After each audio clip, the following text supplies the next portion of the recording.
Hello everyone, welcome back एक chemistry classes. बच्चों, आपका जो है एक केमिस्ट्री क्लासेस में स्वागत है। हम लोग जो है इसके पहले क्लास 12 का जो है ना केमिस्ट्री चैप्टर 1 10 वाली स्टेट पढ़ रहे थे। आज फिर हम लोग जो है क्लास को आगे कंटिन्यू करेंगे। इसके पहले हम लोग जो है एमार्फस सॉलिड और क्रिस्टलाइन सॉलिड को पढ़ चुके थे। आज बच्चों हम लोग जो है एमार्फस सॉलिड और क्रिस्टलाइन सॉलिड के बीच में अंतर को देखेंगे, है कि नहीं। जो कुछ हमने देखा था, एमार्फस सॉलिड क्या है उसकी परिभाषा देखा था, क्रिस्टलाइन सॉलिड क्या है उसकी परिभाषा क्या देखा था। अब हम लोग जो देखेंगे difference between amorphous solid and crystalline solid. कहने का मतलब ये है, यहाँ पर देखिए लिखा भी गया है difference between crystalline solid and amorphous solid. Crystalline solid और एमार्फस सॉलिड दोनों में क्या अंतर है, क्रिस्टलीय ठोस और अक्रिस्टलीय ठोस दोनों में क्या अंतर है। अगर हम देखें तो हमने आपको बताया था कि अगर क्रिस्टलीय ठोस होगा, अगर आपका जो है क्रिस्टलीय ठोस होगा तो भैया होता क्या है, क्रिस्टलीय ठोस में यहाँ पर इसकी ज्योमेट्री क्या होगी, इसकी ज्योमेट्री होगी डिफिनिट। कहने का मतलब है इसकी जो ज्योमेट्री होगी, आकृति क्या होगी, निश्चित होगी। या तो इसकी आकृति क्या होगी, क्यूबिकल हो सकती है, घनाकार हो सकती है कि नहीं। अक्सर आप देखेंगे तो जो क्रिस्टलीय ठोस होंगे उसकी आकृति जो होगी आपको घन के आकार की देखने को मिलती है। अब एमार्फस सॉलिड की बात करें तो एमार्फस सॉलिड में कह रहा है कि they do not have definite geometrical shape. इसका जो जियोमेट्रिकल शेप है वह डिफिनिट नहीं है, इनडिफिनिट है, अनिश्चित है ना। तो यहाँ पर क्या कह रहा है कि they do not have definite geometrical shape. इसका जियोमेट्रिकल शेप क्या होता है, डिफिनिट नहीं है, निश्चित नहीं है। अगला अगर देखें, दूसरा देखें भैया, यहाँ पर दूसरा क्या है, they have sharp melting point and change abruptly into liquid. कह रहा है कि इसका जो मेल्टिंग पॉइंट है, they have sharp melting point, कहने का मतलब इसका मेल्टिंग पॉइंट क्या है, निश्चित है। एक ऐसा टेम्परेचर आता है जिसमें ये क्या होता है, तेजी से क्या होगा, सॉलिड स्टेट से लिक्विड स्टेट में चला जाएगा। वही चीज यहां पर बताया गया है। एब्रप्टली का मतलब है शीघ्रता से, यहां पर क्या है, इसका मतलब क्या है, शीघ्रता। शीघ्रता से, शीघ्रता का मतलब है कि ये क्या होता है, जैसे मान लीजिए कोई ठोस है, वह 120 डिग्री सेंटीग्रेड पर वह क्या होता है, ठोस से लिक्विड में चेंज हो जाता है। तो जैसे ही 120 डिग्री सेंटीग्रेड टेम्परेचर आएगा, ये तुरंत ही क्या हो जाएगा, ठोस से लिक्विड में चला जाएगा। इसीलिए कह रहा है कि they have sharp melting point. इसका मेल्टिंग पॉइंट क्या है, शार्प है। एक निश्चित टेम्परेचर आने पर यह क्या होगा, ठोस से लिक्विड में चेंज हो जाएगा। और यहाँ पर दिया गया एब्रप्टली, इसका मतलब क्या है, शीघ्रता से क्या हो जाएगा, चेंज हो जाएगा।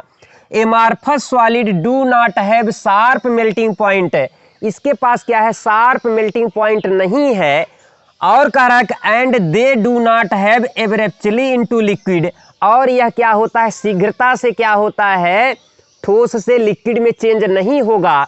जब आप इसको गर्म करने लगेंगे तो यहाँ पर क्या होगा, ये क्या होता है, ठोस से लिक्विड में क्या होगा, कुछ टेम्परेचर के रेंज में चेंज होता है। जैसे अगर कोई ठोस है, अगर वह जो है, अगर एमार्फस सॉलिड है, अगर वह क्या है आपका जो है, मान लीजिए कि 120 डिग्री सेंटीग्रेड पे टेम्परेचर पे वो क्या हो रहा है, गल रहा है, तो ऐसा नहीं होगा कि 120 डिग्री सेंटीग्रेड पे वह पूरा का पूरा गल जाएगा। जब 120 आएगा तो हल्का फुल्का वह क्या होगा, मेल्ट करेगा। अब 120 से 130 डिग्री सेंटीग्रेड टेम्परेचर पे यह क्या हो जाएगा, धीरे धीरे मेल्ट हो जाएगा। वही चीज कह रहा है कि and they do not change abruptly into liquid, है ना, abruptly into liquid, they melt over range of temperature. यहाँ पर क्या होता है, यह रेंज में चेंज होता है। रेंज का मतलब है कि ये क्या करता है, कुछ जो है ना, टेम्परेचर इसका क्या होता है, मध्य में आता है। जैसे मैंने बता दिया आपको कि जैसे यहाँ पर क्या है, कोई पदार्थ है 10, मान लीजिए क्या है आपका, मैंने बता दिया कि 120 से 130 डिग्री सेंटीग्रेड पे जब ये क्या कर रहा है, 120 से 130 डिग्री सेंटीग्रेड पे ये क्या हो रहा है, मेल्ट हो रहा है। तो इसे क्या कहेंगे, यहाँ पर जो है शार्प मेल्टिंग पॉइंट नहीं है, यहाँ पर क्या है, ये आपका जो है रेंज में आ रहा है, 120 से 130 डिग्री सेंटीग्रेड में क्या हो रहा है, जाकर ये मेल्ट हो रहा है। अगला देखेंगे crystalline solid are anisotropic. Anisotropic का मतलब मैंने आपको बताया था, ये क्या होता है, भिन्न भिन्न डायरेक्शन में क्या होता है, यहाँ पर प्रॉपर्टी क्या होती है, भिन्न भिन्न रहती है। हमने आपको कल बताया था, रिफ्रैक्टिव इंडेक्स की बात किया था, इलेक्ट्रिकल कंडक्टेंस की बात किया था, है कि नहीं। तो इलेक्ट्रिकल कंडक्टेंस हो गया, हीट अगर आप देखें हीट कंडक्टेंस की बात करें तो यहाँ पर क्या होता है, ये सब जो होते हैं, है ना, ये विभिन्न डायरेक्शन में क्या होते हैं, भिन्न भिन्न रहते हैं। लेकिन अगर एमार्फस सॉलिड की बात करें तो ये कैसा है, आइसोट्रोपिक है। यहाँ पर चाहे जिस आप डायरेक्शन में जाएंगे, चाहे जिस एक्सिस में आप जाएंगे, तो यहाँ पर क्या होंगे, सभी एक्सिस में क्या होंगे, ये सभी रिफ्रैक्टिव इंडेक्स, है कि नहीं, हीट ऑफ फ्यूजन आपका, हीट आप कह लीजिए हीट कंडक्टेंस, आपका अगला क्या है, इलेक्ट्रिक कंडक्टेंस, ये सभी क्या होंगे, प्रत्येक जो है एक्सिस पे क्या रहेंगे, समान रहेंगे। अगला आता है these are considered as true solid. इसे क्या कहा जाता है, ट्रू सॉलिड कहा जाता है, वास्तविक ठोस कहा जाता है कि नहीं। और ये क्या होता है, these are considered as pseudo solid. इसे क्या कहते हैं, स्यूडो सॉलिड भी कहते हैं, और इसे क्या कहते हैं, सुपर कूल्ड लिक्विड भी कहा जाता है। और इसको क्या कहते हैं, इसको कहते क्या है, सुपर कूल्ड, है ना, सुपर कूल्ड लिक्विड भी कहा जाता है। ये आपका क्या है, सुपर कूल्ड लिक्विड भी कहलाता है, ठीक है।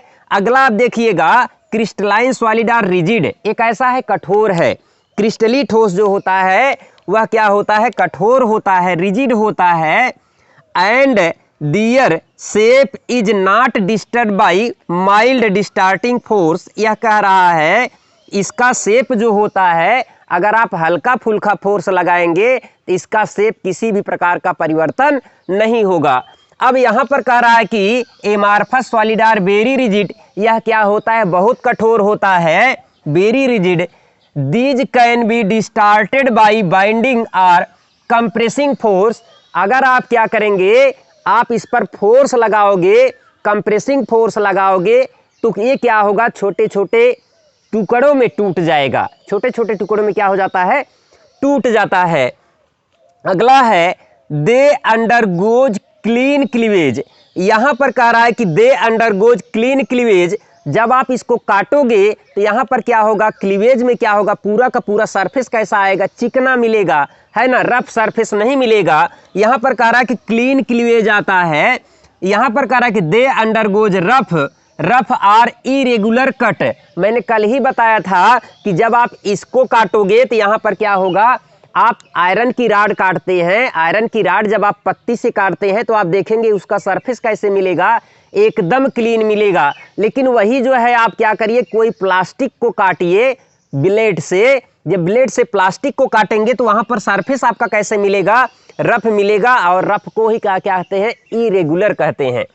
अगला कह रहा है कि they have definite latent heat of fusion. यहाँ पर क्या होता है, जो लेटेंट हीट ऑफ फ्यूजन है इसका क्या है, निश्चित है। लेटेंट हीट ऑफ फ्यूजन यहाँ पर क्या है, एक निश्चित ताप देने पर, एक निश्चित टेम्परेचर पे ये क्या हो जाएगा, गलित अवस्था में चेंज हो जाएगा। कह रहा है कि they do not have latent heat of fusion. इसका ताप क्या होता है, कुछ मध्य में आता है कि नहीं, रेंज में रहता है। इसीलिए कह रहा है कि दे डू नॉट हैव, है ना, they do not have definite latent heat of fusion. इसका हीट ऑफ फ्यूजन क्या है ना, मध्य में रहेगा। और ये आप ऐसे भी समझ लीजिए, ये कह रहा है कि they do not have definite latent heat of fusion. इसका हीट ऑफ फ्यूजन क्या है, निश्चित नहीं है, ठीक है। तो आप समझ गए होंगे क्रिस्टली ठोस और अक्रिस्टली ठोस में क्या अंतर है। अब हम आगे हम लोग पढ़ेंगे classification of crystalline solid. Crystalline solid को हम कितने वर्गों में बांट सकते हैं। जो क्रिस्टलाइन सॉलिड है, अगर हम इसका क्लासिफिकेशन करें तो आप देखिए, crystalline solid can be classified into 4 categories. इसे क्या किया गया है, 4 कैटेगरी में बांटा गया है। पहला आपका क्या है, आयनिक सॉलिड। दूसरा आपका क्या है, कोवैलेंट आर नेटवर्क सॉलिड। तीसरा क्या है आपका, मॉलिक्यूलर सॉलिड। और अगला क्या है आपका, मेटेलिक सॉलिड, है ना, मेटेलिक सॉलिड है। और एक चीज आप देख लीजिएगा, और यहाँ पर ये जो आपका मॉलिक्यूलर सॉलिड है, इसे 3 और पार्ट में बांटा गया है ना। तो बच्चों जो है, जैसे हम आपको बता रहे थे मॉलिक्यूलर सॉलिड्स, तो तो मॉलिक्यूलर सॉलिड्स जो है इन अन्य प्रकार में बांटा गया है।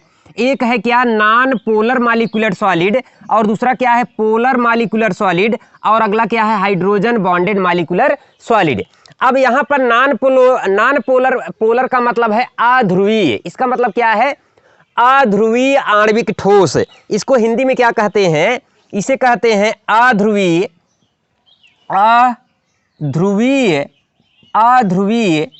आणविक ठोस, है ना।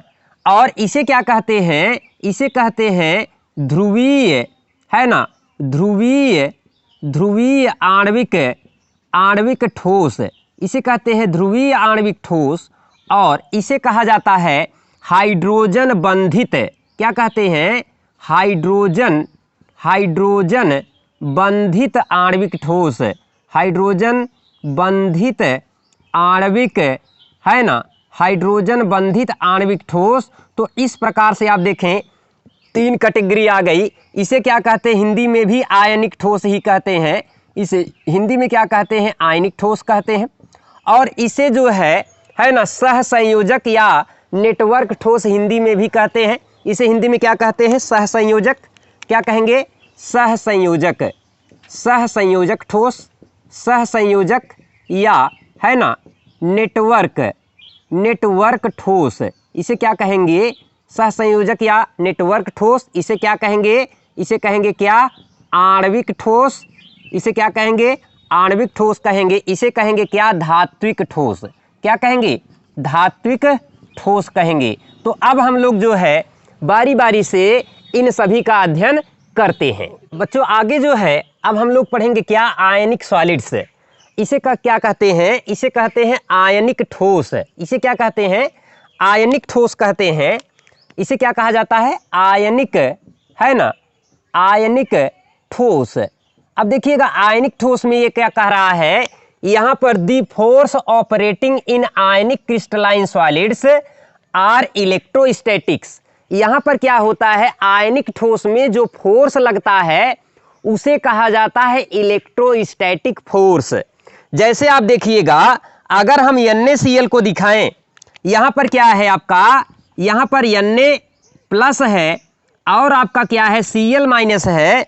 तो यहाँ पर जो है, यहाँ पर जो फोर्स लगेगा, यहाँ पर प्लस और माइनस आयन के बीच में जो फोर्स लगेगा, है ना, इस फोर्स को कहा जाएगा क्या, इस फोर्स को कहते हैं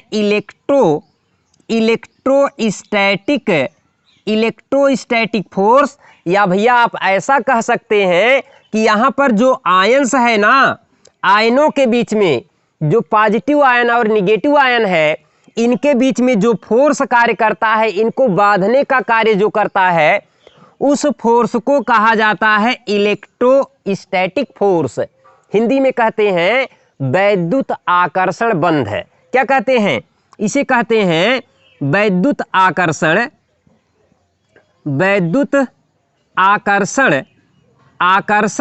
बल, है ना, वैद्युत आकर्षण बल कहलाता है।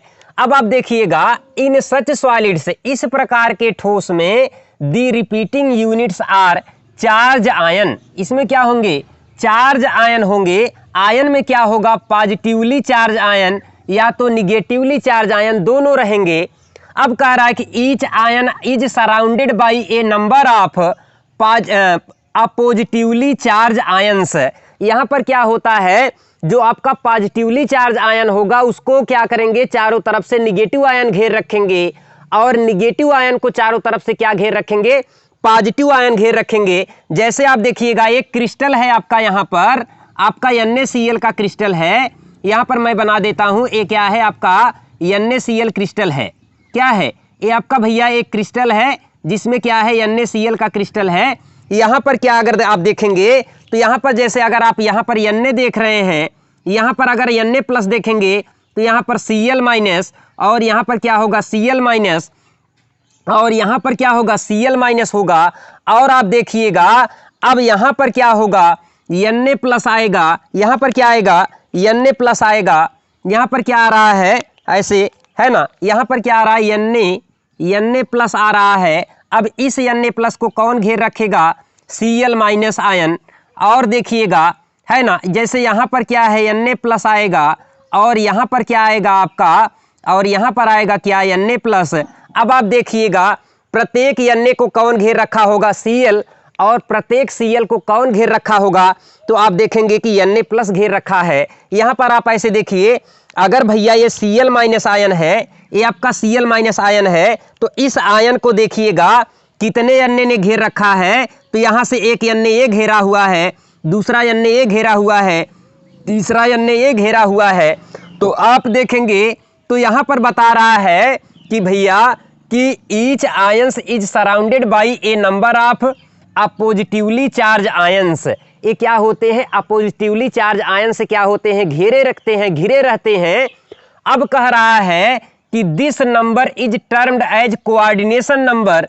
इस नंबर को कहा जाता है क्या, कोऑर्डिनेशन नंबर कहा जाता है, कोऑर्डिनेशन नंबर कहा जाता है, उप सह संयोजी संख्या कहते हैं। अब कोऑर्डिनेशन नंबर का मतलब ये है इस Cl आयन को कितने आयन घेर रखे हैं। अगर आप देखेंगे तो यहाँ पर आप पाएंगे, मान लीजिए यहाँ पर जैसे कोई भी एटम आयन है, कोई भी एटम हो चाहे आयन हो, यहाँ पर मान लीजिए ये क्या है, Na प्लस ही है। अगर Na प्लस को अगर यहाँ पर क्या किया है, कुल आयन अगर मान लीजिए यहाँ पर Cl minus ion, Cl minus ion, Cl minus ion, Cl minus ion ऐसे घेर रखे हैं, जितने आयंस घेर रखेंगे उसी को कहते हैं कोऑर्डिनेशन नंबर।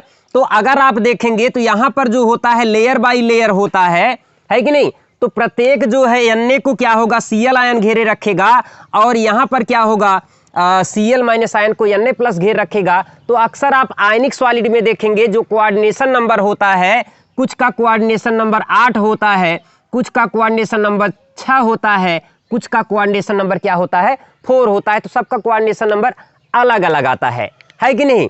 यहाँ पर अगर आप देखेंगे इनका जो है कोऑर्डिनेशन नंबर 6 आता है। कितना आता है, 6 आता है। अब आगे देखिएगा कि भैया यहाँ पर क्या हो रहा है, करा कि the ionic solids are quite hard. ये कैसे होते हैं, हार्ड होते हैं, है कि नहीं, quite hard, have low volatility and have high melting point, melting and boiling point. इसकी जो है क्या है, इसकी क्या है, वोलेटिलिटी कहने का मतलब है ना, वोलेटिलिटी जो है उसकी क्या है, लो है, और इसकी melting point and boiling point क्या है, उच्च होता है, ज़्यादा होता है। दे आर इंसुलेटर, और ये क्या है, इंसुलेटर की तरह बिहेव कर रहा है। They are insulator, it does not conduct electricity in solid state. कहने का मतलब है ठोस अवस्था में यह इंसुलेटर की तरह कार्य करता है, ठोस अवस्था में ये विद्युत का क्या होता है, कुचालक होता है। हाउएवर कह रहा है कि however when melt they become good conductor of electricity. जब इसको क्या करेंगे आप, इसको जो है क्या करेंगे, है ना, इसका विलयन बनाएंगे, इसको क्या करेंगे, किसी विलायक में घोलेंगे। जैसे पानी है, जब आप पानी में घोलोगे तो यह क्या हो जाएगा, good conductor of electricity. That is, यह कह रहा है कि ion are free move in liquid state, क्योंकि जो आयन होते हैं लिक्विड स्टेट में क्या होते हैं, फ्री मूव करते हैं। Ionic solids are generally soluble in polar solvent having high dielectric constant। ऐसे विलायक जिसका डाई इलेक्ट्रिक कांस्टेंट उच्च होता है और वो पोलर होते हैं, उसमें ये आसानी से क्या होते हैं, घुल जाते हैं। अगर नमक को आप पानी में घोलोगे तो आसानी से घुल जाएगा। अगर आप नमक को, है ना, केरोसिन में डाल करके घोलना चाहेंगे तो केरोसिन में नहीं घुलेगा, केरोसिन में नहीं घुलेगा, बेंजीन में नहीं घुलेगा, फिनाल में नहीं घुलेगा। तो ऐसे जो कंपाउंड जो नॉन पोलर होते हैं उसमें ये नहीं घुलते हैं, लेकिन पोलर में आसानी से घुल जाते हैं। अब हम लोग जो है अगला जो है ना, ठोस को देखेंगे। देखिए बच्चे, जैसे दूसरा जो है, अगर आपका दूसरा कहा जाए तो यहाँ पर दूसरा जो है आपका ये है कोवैलेंट या नेटवर्क सॉलिड। इसे कहा जाता है सहसंयोजक, या इसे कहते हैं क्या, नेटवर्क ठोस कहा जाता है। यहाँ पर बता रहा है कि दी कॉन्स्टिट्यूएंट पार्टिकल्स आर एटम। यहाँ पर कॉन्स्टिट्यूएंट पार्टिकल क्या होगा, एटम होगा। आइदर ऑफ सेम एलिमेंट, या तो यहाँ पर क्या रहेगा, सेम एलिमेंट रहेगा, है कि नहीं, या कह रहा है कि यहाँ पर सेम एलिमेंट रहेगा आर और ऑफ डिफरेंट एलिमेंट, या तो ये क्या हो सकता है सेम एलिमेंट हो सकता है या क्या हो सकता है डिफरेंट एलिमेंट हो सकता है। अब कह रहा है कि these atoms are held together by a covalent bond, और यहाँ पर जो एटम होते हैं आपस में सहसंयोजी बंध के द्वारा बंधे होते हैं। इस बंध को कहते क्या है, सहसंयोजी बंध। क्या कहा जाता है, सहसंयोजी बंध। ये आपस में भैया जिस बंध के द्वारा बंधे होते हैं उसे कहते हैं सहसंयोजी बंध। सहसंयोजी बंध किसे कहते हैं, हमने आपको बताया था कि ऐसा बंध जो साझेदारी के द्वारा बनता है। कहने का मतलब है एक एटम क्या करे, एक इलेक्ट्रॉन दे और अगला भी एक इलेक्ट्रॉन दे, तब इसे कहा जाता है सहसंयोजी बंध। जब दो एटम आपस में क्या करें, एक इलेक्ट्रॉन साझा करें, दो इलेक्ट्रॉन साझा करें, तीन इलेक्ट्रॉन साझा करें, है ना, जब इलेक्ट्रॉनों की साझेदारी होती है तो वहां पर बनता है सहसंयोजी बंध। या ऐसे समझो यहाँ पर क्या होता है, दोनों की आवश्यकता होती है, दोनों आपस में इलेक्ट्रॉनों की क्या करते हैं, साझेदारी करते हैं।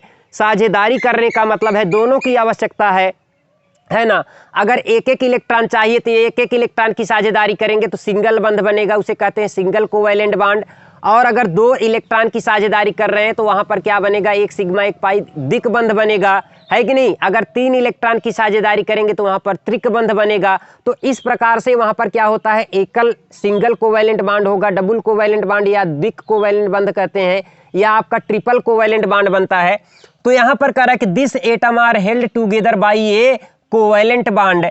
अब फिर कह रहा है a covalent network solid is one which is actually a very large molecule. यहाँ पर क्या होते हैं, कोवेलेंट नेटवर्क सॉलिड में यहाँ पर क्या होते हैं, बहुत अधिक क्या होते हैं, आपके एटम आपस में जुड़े रहते हैं, जुड़ करके क्या बनाते हैं, ठोस ठोस ठोस संरचना बनाते हैं, जिसे क्या कहते हैं, जिसे कहा जाता है क्या, इसे कहते हैं क्या, नेटवर्क कहा जाता है। क्या कहते हैं, नेटवर्क कहते हैं। अब कह रहा है कि इसमें जो है जब संख्या अधिक रहेगी एटम की, वेरी लार्ज मॉलिक्यूल बहुत बड़ा बन जाएगा, इसे कहते हैं माइक्रो मॉलिक्यूल। इसे क्या कहा जाता है, माइक्रो मॉलिक्यूल कहा जाता है ना। अब कह रहा है covalent solids are two type. अब पहला जो कोवेलेंट है, दी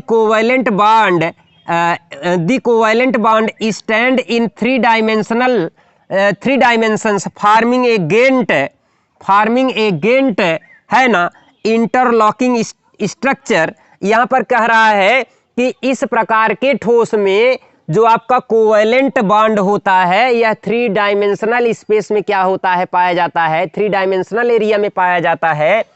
और ये क्या बनाता है, एक इंटरलॉकिंग स्ट्रक्चर बनाता है, एक दूसरे में आपस में जुड़ करके एक ऐसी संरचना बनाता है ना, इंटरलॉकिंग संरचना बनाता है। इस प्रकार की संरचना आप डायमंड में देखेंगे, और कहाँ देखेंगे आप, सिलिकॉन कार्बाइड में देखेंगे, एल्युमिनियम और कहाँ देखेंगे, नाइट्राइड में देखेंगे।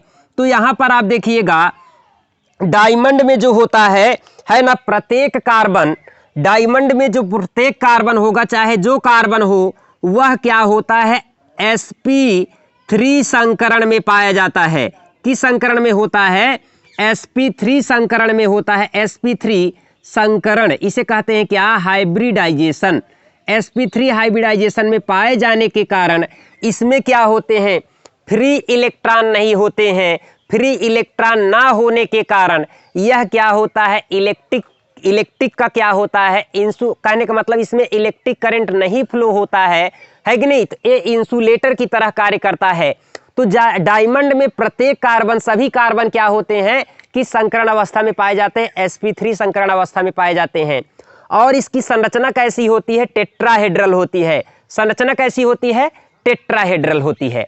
अब हम आपको बताते हैं नेक्स्ट जो ठोस है वो ग्रेफाइट है। वो ग्रेफाइट क्या है, इससे टोटली क्या है, डिफरेंट है। अब आप देखिएगा कैसे ये क्या है, डिफरेंट है। ये आपका क्या है, हार्ड है, तो आपका टोटली क्या होगा, सॉफ्ट होगा। यह सबसे कठोर है तो वह क्या है, सॉफ्ट है कि नहीं। ये क्या है, सबसे प्रकृति में पाए जाने वाले पदार्थों में सबसे कठोर है कौन, डायमंड। डायमंड प्रकृति में पाए जाने वाले पदार्थों में सबसे कठोर पदार्थ है। और लेकिन ग्रेफाइट की बात करेंगे तो ग्रेफाइट कैसा है, सॉफ्ट है। और कैसा होता है, लेयर में होता है कि नहीं। उसे क्या करते हैं, आप देखते हैं जो आपकी पेंसिल होती है, पेंसिल में क्या किया जाता है, उसे हम क्या करते हैं, है ना, पेंसिल के माध्यम से उसे क्या करते हैं, बुक पे हम क्या करते हैं, लिख सकते हैं, चला सकते हैं। तो पेंसिल के द्वारा हम क्या करते हैं, वो जो पेंसिल में निब है ना, अंदर जो पाई जा रही है, वो क्या है, आपकी ग्रेफाइट है। तो नेक्स्ट हम जो है दूसरा देखेंगे ग्रेफाइट। तो देखो बच्चों, जैसे सेकेंड की बात करें, अगर आप कहें सेकेंड कोवैलेंट ठोस की बात करें, तो यहाँ पर बता रहा है ना, कि दी कोवैलेंट बॉन्ड एक्सटेंड इन 2 डायमेंशन। अब जो इसके पहले आप पढ़ रहे थे वहां पर कोवैलेंट बॉन्ड क्या था, 3 डायमेंशन, कहने का मतलब तीनों डायमेंशन में था, एक्स एक्सिस, वाई एक्सिस और जेड एक्सिस। यहाँ पर जो कोवैलेंट बॉन्ड होगा वह 2 ही एक्सिस में होगा, 2 डायमेंशन में होगा। यहाँ पर क्या रहा है कि 2 dimension farming a giant layer, और यहाँ पर क्या बनाता है, लेयर बनाता है। क्या बनाता है, लेयर बनाता है। यहाँ पर आप देखिएगा, ये फर्स्ट लेयर है आपका, क्या है यहाँ पर सेकंड लेयर है, फार्मिंग ए गेंट लेयर। यहाँ पर क्या बनाता है, लेयर बना लेता है, giant layer. This layer are then held together, this layer are held together by a weak van der Waals force.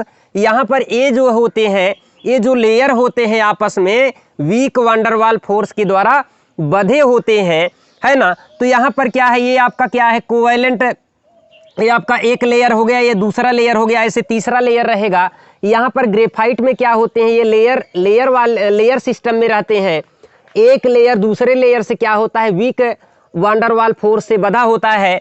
और यहाँ पर प्रत्येक अगर कार्बन देखोगे तो आपको मिलेगा sp2 संकरण अवस्था में, sp2 संकरण अवस्था में पाया जाता है। और यहाँ पर क्या होता है, एक जो होता है आपका, एक क्या होता है, एक्स्ट्रा इलेक्ट्रॉन पाया जाता है, जो बॉन्डिंग में, बॉन्ड फॉर्मेशन भाग नहीं लेता है, वही क्या करता है, वह इलेक्ट्रॉन क्या करता है, आपका क्या करता है, इलेक्ट्रिसिटी में भाग ले लेता है। कहने का मतलब उसी इलेक्ट्रॉन के कारण क्या होता है, इसमें क्या होता है, इलेक्ट्रॉन बहने का गुण पाया जाता है।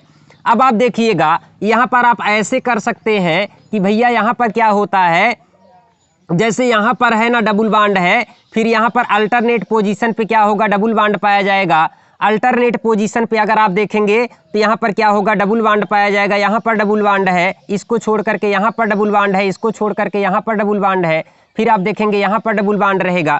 इसी प्रकार से आप देखिएगा, यहाँ पर अगर डबल बॉन्ड है तो इसको छोड़ दीजिए, यहाँ पर डबल बॉन्ड आएगा, फिर यहाँ पर डबल बॉन्ड आएगा, फिर आपका यहाँ पर डबल बॉन्ड आएगा। तो इस प्रकार से आप देखिएगा, तो यहाँ पर प्रत्येक कार्बन की बात करोगे तो सभी कार्बन किस संकरण अवस्था में रहेंगे, आप देखिएगा तो सभी कार्बन आपको मिलेंगे sp, सभी कार्बन आपको मिलेंगे क्या, sp2 संकरण अवस्था में। चाहे जो कार्बन अगर आप देखिएगा, प्रत्येक कार्बन आपको मिलेंगे किस संकरण अवस्था में, sp2 संकरण अवस्था में मिलेंगे।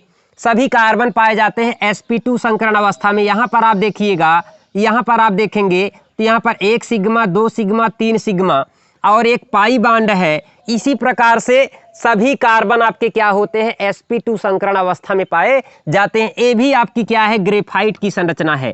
तो ये भी आपकी क्या है, ग्रेफाइट की संरचना है। तो इस प्रकार से हमने पढ़ लिया आयनिक ठोस, और दूसरा क्या पढ़ा आपका, कोवैलेंट ठोस। अगला हम लोग पढ़ेंगे क्या, आणविक ठोस के बारे में। तो बच्चों, मॉलिक्यूलर सॉलिड का अगर फर्स्ट प्रकार की बात करें, यहाँ पर क्या हो रहा है ना, जैसे मॉलिक्यूलर सॉलिड है, यहाँ पर मॉलिक्यूलर सॉलिड की बात करें तो देखिए, molecular solids are those in which individual molecules are repeating units. यहाँ पर क्या कर रहा है, इंडिविजुअल जो मॉलिक्यूल्स है और रिपीटिंग यूनिट्स जो है वो मॉलिक्यूल है, क्या है, पर अणु है ना, मॉलिक्यूल्स है। The force responsible for binding, यहाँ पर जो फोर्स है, जो फोर्स रिस्पांसिबल है इनको बांधने के लिए, these molecules are dipole forces. यहाँ पर क्या होता है, dipole forces, force of attraction लगेगा, या तो यहाँ पर क्या लगेगा, वांडरवाल फोर्स लगेगा। अब यहाँ पर क्या होता है, दीज आर फॉलोइंग 3 टाइप, यह 3 तरह का होगा। पहला क्या है, नॉन पोलर मॉलिक्यूलर सॉलिड। पहला क्या है, नॉन पोलर मॉलिक्यूलर सॉलिड है। कहने का मतलब बेटा ऐसा है कि 2 एटम ऐसे हैं जो जिनमें दोनों की विद्युत ऋणात्मकता सेम है। जैसे यहाँ पर आप देखिएगा, एक एटम A है और A भी A है, दोनों A हैं, तो दोनों की ताकत क्या है, सेम है। जब दोनों की ताकत क्या है, विद्युत ऋणात्मकता जिसे कहते हैं, दोनों की सेम है, तो यहाँ पर जब बंध बनेगा, ये दोनों आपस में बंध बनाएंगे तो यहाँ पर जो साझे का इलेक्ट्रॉन रहेगा इन दोनों के मध्य में रहेगा, इन दोनों के क्या रहता है, मध्य में रहता है। तो इस प्रकार का जो बंध बनता है ना, इसे कहते क्या है, नॉन पोलर। इसे क्या कहते हैं, नॉन पोलर कहते हैं। आप ऐसा समझो कि दो लोग हैं, दो लोग आपस में क्या कर रहे हैं, हाथ मिला रहे हैं और दोनों आपस में क्या कर रहे हैं, एक दूसरे को क्या कर रहे हैं, खींच रहे हैं। तो यहाँ पर क्या होता है, दोनों जब समान रहेंगे तो कोई किसी को खींच नहीं पाएगा। वही चीज़ यहाँ पर बता रहा है कि non polar covalent, non polar molecular solids में यहाँ पर दोनों एटम जो होंगे वो कैसे रहेंगे, समान प्रकृति के रहेंगे। कहने का मतलब उनका जो विद्युत ऋणात्मकता होगी वो समान रहेगी, है कि नहीं, किसी का कम ज़्यादा नहीं रहेगा। और यहाँ पर जो बंध बनेगा इनके बीच में, जब इलेक्ट्रॉन साझे करेंगे तो यहाँ पर नॉन पोलर होगा। अब यहाँ पर नॉन पोलर मॉलिक्यूलर सॉलिड में कह रहा है कि in the solids the constituent particle जिससे बने हुए हैं आर आइदर एटम्स, एटम होंगे like those of noble gases, जैसे नोबल गैसेस होते हैं। Or non polar molecules like hydrogen हो गया, आपका क्या हो गया, आपका क्लोरीन हो गया, आयोडीन हो गया, है कि नहीं, CH4 भी हो सकता है इत्यादि। कर the particle are held by a weak dispersion forces, यहाँ पर जो पार्टिकल होते हैं आपस में बंधे होते हैं वीक डिस्पर्सन फोर्स के द्वारा या लैंडन फोर्स के द्वारा। लैंडन फोर्स क्या है, एक प्रकार का वांडरवाल फोर्स है कि नहीं।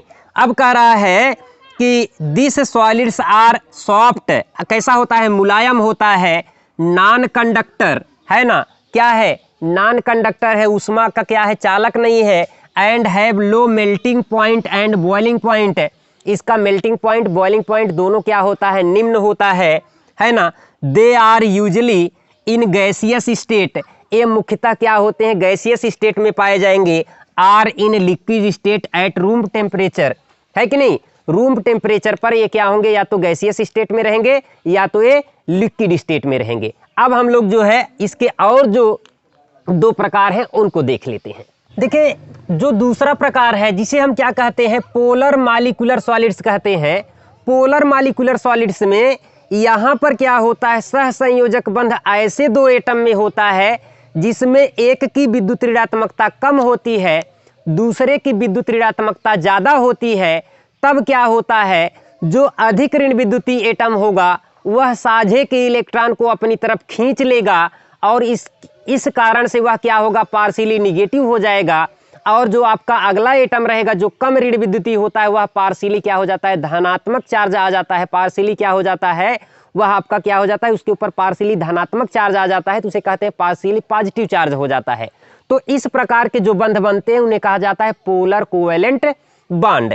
पोलर कोवेलेंट बॉन्ड की बात करें तो मैं थोड़ा आपको समझाने का प्रयास करता हूं कि यहाँ पर जैसे H है और यहाँ पर क्या है, Cl है, तो होगा क्या भैया, यहाँ पर दोनों ने इलेक्ट्रॉन की साझेदारी किया है। Cl क्या है, मोर इलेक्ट्रोनिगेटिव, ये कैसा है, ये आपका है मोर इलेक्ट्रोनिगेटिव। अगर मोर इलेक्ट्रोनिगेटिव है तो यह साझे के इलेक्ट्रॉन को अपनी तरफ खींच लेगा। जब साझे के इलेक्ट्रॉन अपनी तरफ खींचेगा तो एक पार्शियली निगेटिव हो जाएगा और ये पार्शियली पॉजिटिव हो जाएगा। यहाँ पर जो बंध बनेगा इस बंध को कहते हैं पोलर बॉन्ड। अब जब दो पोलर एटम होंगे उनके बीच जो है जो आकर्षण बंध कार्य करेगा, दो पोलर मॉलिक्यूल के बीच में जो आकर्षण बंध कार्य करेगा, यहाँ पर इसे कहते क्या है, डाइपोल डाइपोल इंटरेक्शन। ये आपस में डाइपोल डाइपोल इंटरेक्शन के द्वारा बंधे होंगे, है कि नहीं। तो यहाँ पर आप देखिएगा थोड़ा, कह रहा है कि in this solids the constituent particles are polar molecules, कैसे रहेंगे, पोलर मॉलिक्यूल रहेंगे, लाइक HCl या SO2 ETC। The particles are held by a relatively stronger dipole dipole forces. यहाँ पर कह रहा है कि जो पार्टिकल्स आपस में क्या होते हैं, स्ट्रांगर डाइपोल डाइपोल फोर्स के द्वारा बंधे होते हैं। दीज डाइपोल्स आर सॉफ्ट, एक ऐसा होता है सॉफ्ट होता है कि नहीं।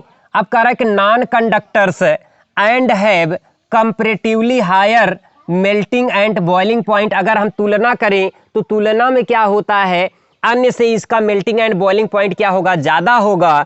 दे are generally gases or liquid at room temperature, मुख्यतः ये क्या होते हैं, एट रूम टेम्परेचर पे या तो ये गैस होंगे या तो ये लिक्विड रहेंगे। अब कह रहा है हाइड्रोजन बॉन्डेड मॉलिक्यूलर सॉलिड्स। अगर हाइड्रोजन बॉन्ड की बात करें तो हाइड्रोजन बॉन्ड आपने पढ़ा होगा कि यहाँ पर HF होता है और यहाँ पर HF है, वही चीज़ है। यह क्या करेगा, है ना, यह क्या करेगा, यहाँ से AF क्या करेगा, साझे के इलेक्ट्रॉन को अपनी तरफ खींचेगा और ये H क्या हो जाएगा, पार्शियली पॉजिटिव हो जाएगा, F क्या होगा, पार्शियली निगेटिव हो जाएगा। सेम एज यहाँ पर भी क्या होगा, F क्या होगा, पार्शियली निगेटिव और H क्या हो जाएगा, पार्शियली पॉजिटिव। अब ये जो धनात्मक H है ना, इसका नेचर होता है कि ये अगले ऋण विद्युतीय तत्व से क्या करता है, वीक बंध के द्वारा जुड़ जाएगा। इस बंध को कहते क्या है, हाइड्रोजन बॉन्ड। क्या कहते हैं, हाइड्रोजन बॉन्ड कहा जाता है। तब यहाँ पर जब दो अणु आपस में हाइड्रोजन बंध के द्वारा बंधे रहे तब इसे कहा जाता है हाइड्रोजन बॉन्डेड मॉलिक्यूल्स। अब आप देखिएगा, in this solids, correct, in this solids the constituent particle are molecules. यहाँ पर कॉन्स्टिट्यूएंट पार्टिकल क्या होगा, मॉलिक्यूल्स होगा, which contains a hydrogen like, hydrogen like, है ना, लाइक टू एफ, मतलब फ्लोरीन हो गया, नाइट्रोजन हो गया, ऑक्सीजन, फ्लोरीन, ऑक्सीजन, नाइट्रोजन, है ना, एग्जाम्पल जैसे HF हो गया, आपका H2O हो गया, अमोनिया हो गया। स्ट्रांग हाइड्रोजन बॉन्ड, है ना। अब कह रहा है कि स्ट्रांग हाइड्रोजन बॉन्ड्स, है ना, strong hydrogen bonding binds the molecular molecule of such solids. यहाँ पर जो होता है स्ट्रांग हाइड्रोजन बॉन्ड के द्वारा ये मॉलिक्यूल्स आपस में बंधे रहते हैं। करा दे आर वोलाटाइल लिक्विड्स, ये कैसे होते हैं, वोलाटाइल होते हैं। करा के सॉफ्ट, या क्या होगा, सॉफ्ट सॉलिड्स, या तो सॉफ्ट सॉलिड रहेगा at room temperature. They are non, है ना, नॉन कंडक्टर इन नेचर, और इन ये क्या होते हैं, नॉन कंडक्टर होते हैं। कहने का मतलब इसमें भी क्या होता है, विद्युत का प्रवाह नहीं होगा। ठीक है, अब नेक्स्ट जो प्रकार है उसे कहते हैं मेटेलिक सॉलिड। हम उसको पढ़ लेते हैं, रुका।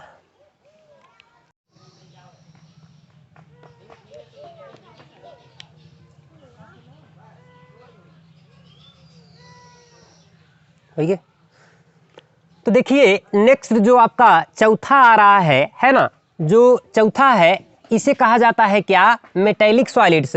मेटेलिक सॉलिड्स का मतलब है कि यहाँ पर जो ठोस होता है आपस में जिस बंध के द्वारा बंधा होगा उसे कहेंगे क्या, मेटेलिक बंध।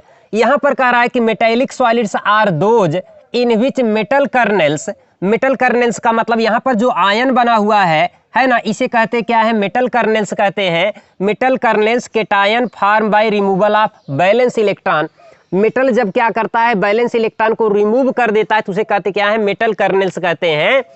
Are the repeating units, are the repeating units and these are surrounded by a sea of mobile electron. और ये क्या होता है, ये जो मेटल कर्नेल्स है आप देखेंगे तो यहाँ पर जो मोबाइल इलेक्ट्रॉन है इससे घिरा हुआ है। यह कह रहा है कि मोबाइल इलेक्ट्रॉन के सी, है ना, सी माने यहाँ पर क्या है, समुद्र है ना, यहाँ पर टोटल इलेक्ट्रॉन ही इलेक्ट्रॉन है और आयंस आपस में क्या है, मोबाइल इलेक्ट्रॉन के द्वारा घिरे हुए हैं। यही पर कह रहा है कि these are surrounded by sea of mobile electron, each electron belong to a number of cations and each cations belong to a number of electrons.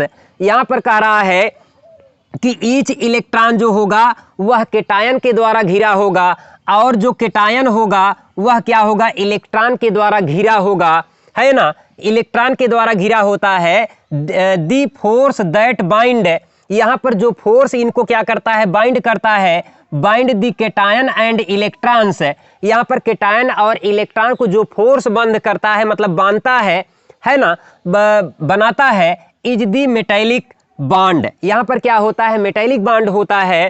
करे कि दीज सॉलिड्स हैव हाई, है ना, हैव हाई, यहाँ पर क्या है, high, है ना, high electrical and thermal conductivity. यहाँ पर इस प्रकार के ठोस की जो इलेक्ट्रिकल और थर्मल कंडक्टिविटी होती है, हाई होती है। कहने का मतलब करंट बहुत तेजी से फ्लो करेगा और आप एक छोर को गर्म करोगे धीरे धीरे अगला भी छोर क्या हो जाएगा, गर्म हो जाएगा।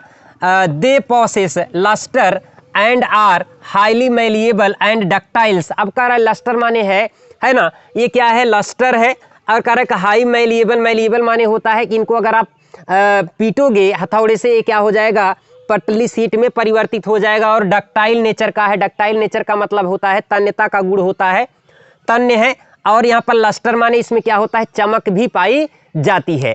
तो ये देखिए इसका फिगर है ना, यहाँ पर क्या है आप देखेंगे तो यहाँ पर क्या है, मेटल कर्नेल्स हैं और यहाँ पर इलेक्ट्रॉन्स हैं। ठीक है, तो दोस्तों आपको आज पढ़ करके बहुत मज़ा आया होगा। हम आशा कर रहे हैं कि आपको समझ में आ रहा है। अगर आपको जो है हमारे द्वारा बताई गई बातें समझ में आ रही हों, अगर आपको वीडियो अच्छा लग रहा हो तो आप इसको ज़्यादा से ज़्यादा शेयर करिए और अपने मित्रों को जो है क्या करिए, शेयर करिए, आप अपने मित्रों को जोड़िए। ठीक है, तो आज की क्लास हम यहीं पर समाप्त करेंगे। तो आज के लिए बहुत बहुत धन्यवाद।